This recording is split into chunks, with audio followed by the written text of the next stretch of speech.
Hi guys, welcome to your very first lesson in Honors Advanced Algebra. Today we're going to be doing algebra review. So these include a lot of different topics from Algebra 1 like solving absolute value equations as well as absolute value inequalities.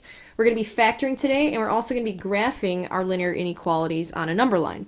So we're going to begin our lesson by talking about a very important skill in algebra, and that's being able to differentiate between simplifying, evaluating, and solving. So it's important for us to understand what the directions in a problem are asking us to do. If it asks us to simplify, that means we're using math rules and properties to write something in a condensed form. So let's take, for example, this expression here. If I want to write this in condensed form, I'm going to write this in standard form, so I put the highest exponent, highest degree here first, so negative 6x squared plus 5x plus 2. This is as far as I go with this problem. I'm just asked to simplify. I'll have students who try to solve something even though there is no equation here, and they do some crazy math. So you only want to simplify if it asks you to simplify. Now when you evaluate, that means you're going to give the numeric value for an expression. So here we're given the expression 2x plus 5, and we want to know this numeric value here if x is equal to 3. So we're just going to plug in x equals 3, and we end up with 11. Now notice that this is my final answer here, just a numeric value, 11. And finally, when we're asked to solve, we're trying to determine a value for a given variable. So we want to take this statement here, this equation 2x plus 5 is equal to 13, and find the value for x that would make this statement true. Well, if we solve, we end up with x is equal to 4. Now notice that my answer is not just 4. This would be really bad notation. I want to give the value for this variable. So x is equal to 4 makes this statement true. So that probably seemed really easy. Just make sure that you can differentiate between simplifying, evaluating, and solving. The reason why we are covering this is that as algebra teachers, we often see students making mistakes. They answer a question inappropriately. They do not follow the directions. So please make sure you're comfortable with differentiating between simplifying, evaluating, and solving. Okay, next up, we're going to do some Algebra 1 review here. We're going to be multiplying binomials. So let's just talk about this vocabulary term. A binomial is an expression with two different terms. Now here we have two different binomials. This is a binomial because we have two unique terms. 3x and 2 are two separate terms. So we call that a binomial. Now when you multiply binomials, you're going to see either parentheses around them, or like this expression here, this entire binomial is being squared. Okay, so please make sure you understand the notation here. We're asked to multiply these.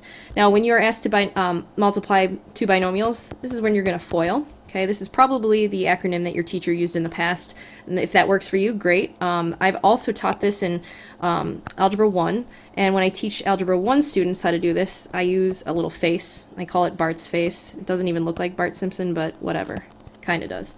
So anyhow, those arrows that I draw in indicate which terms are going to be multiplied. So you've got eyeballs, a nose, and a smile. So this shouldn't be too difficult for you, but when we multiply 3x and x, we end up with 3x squared.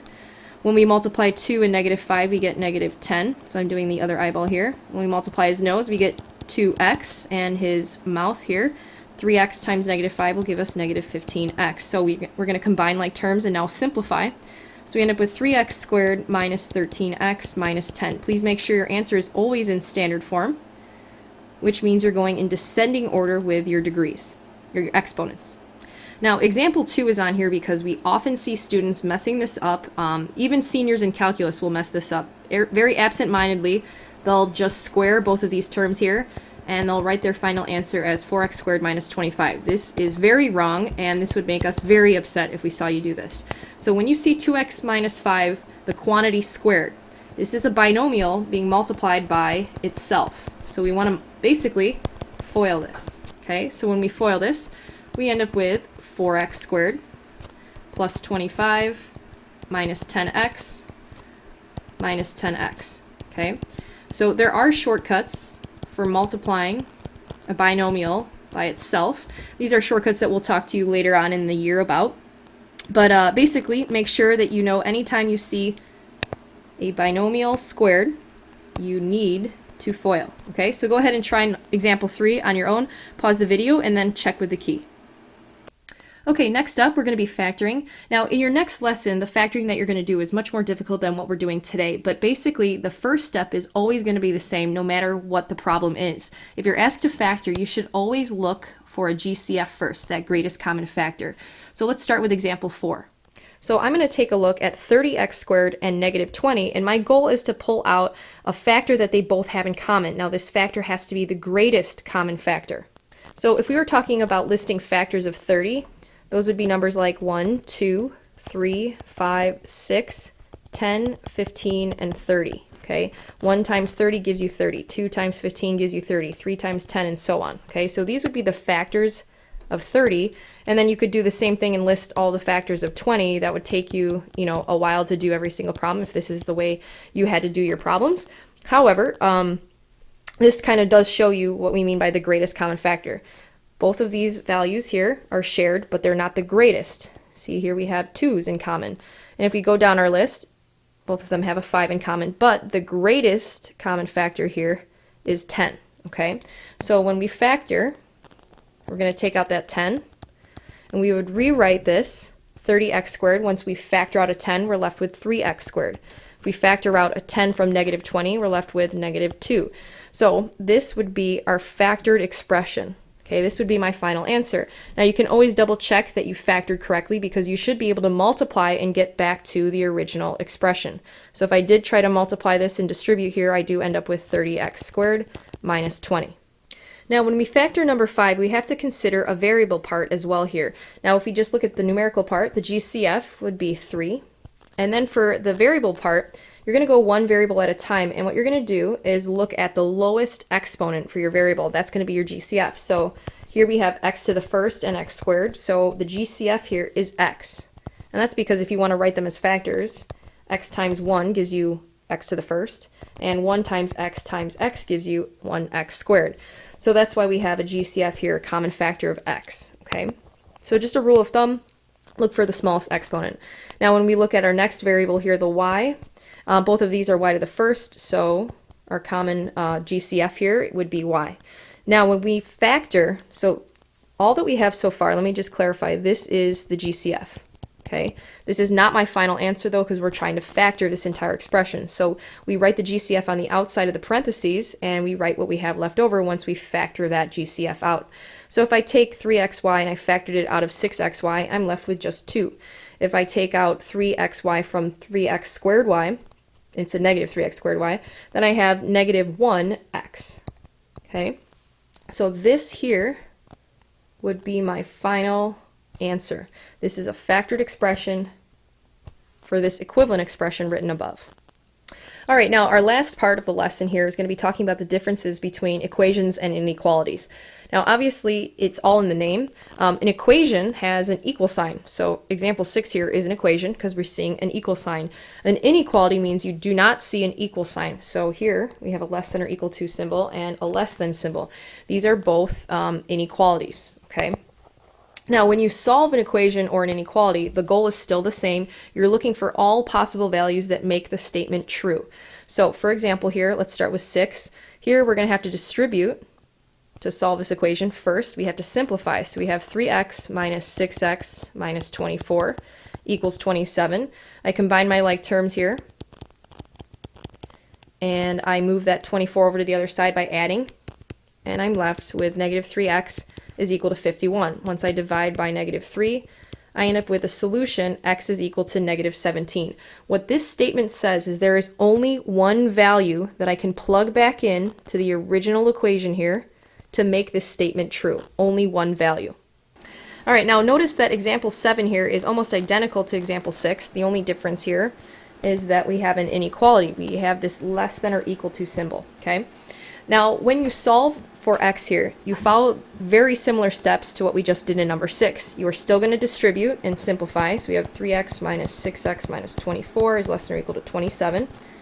Once we simplify, it ends up looking almost identical still to number 6 on the left. Whoops. Okay, now the only difference here when you're solving an inequality is a really important rule. Okay, so off to the side here, I want you to write this rule down. You probably remember this from Algebra 1, but whenever you multiply or divide by a negative value, okay, whenever you multiply or divide by a negative, you need to switch the inequality sign. Okay, So this less than or equal to symbol, because I am dividing by -3. So if you subtract a negative or if you add a negative, you don't have to switch the sign. It's only if you multiply or divide a negative. We are going to have to switch this inequality here. So the sign reverses. We have x is greater than or equal to -17. Now, our answers are pretty similar, right? But they're saying two totally different things. On the left here, this is the only possible value that I can plug back into this original equation for this statement to be true. Here I have a lot of different numbers, an infinite number of numbers that I can plug back into this original statement in order for it to be true. As long as those numbers are greater than or equal to -17, I would end up with a true statement. And finally, for number 8, we have almost an identical problem to number 7. The only difference is that we have a less than symbol here. So let's pretend like we went all the way through and we found our solution was x is greater than -17. Okay? We're going to go one step further now, and for each of these problems, we are going to graph our solution on a number line. Now, our very first example here, x equals -17, this is quite boring.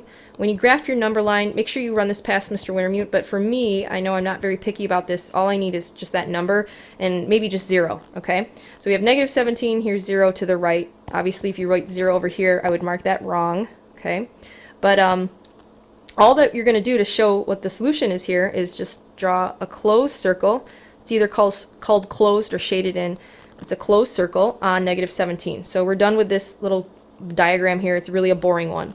Now when you move to number 7 and you want to graph x is greater than or equal to -17, you're still going to have a closed circle on -17, but now you're going to shade to the right to indicate all possible solutions to that original inequality. So it's all values that are greater than or equal to -17. And we're done with number 7. And finally, when we get to number 8 here, instead of a closed circle on -17, we want an open circle on -17 and shaded to the right. So this would be my solution for number 8. So just to recap, make sure that if you're solving an inequality and you happen to multiply or divide by a negative value, make sure you're switching the sign, okay? Also, whenever you shade, whenever you're graphing an inequality, make sure that if it is a greater than or equal to symbol or a less than or equal to symbol, you draw a closed circle, okay?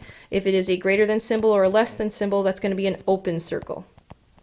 So I like to tell Algebra 1 students that whenever you see that extra line here that tells you to do a little bit extra work, and just shade in that circle, all right? And that is your very first lesson in Honors Advanced Algebra. Nice job, guys.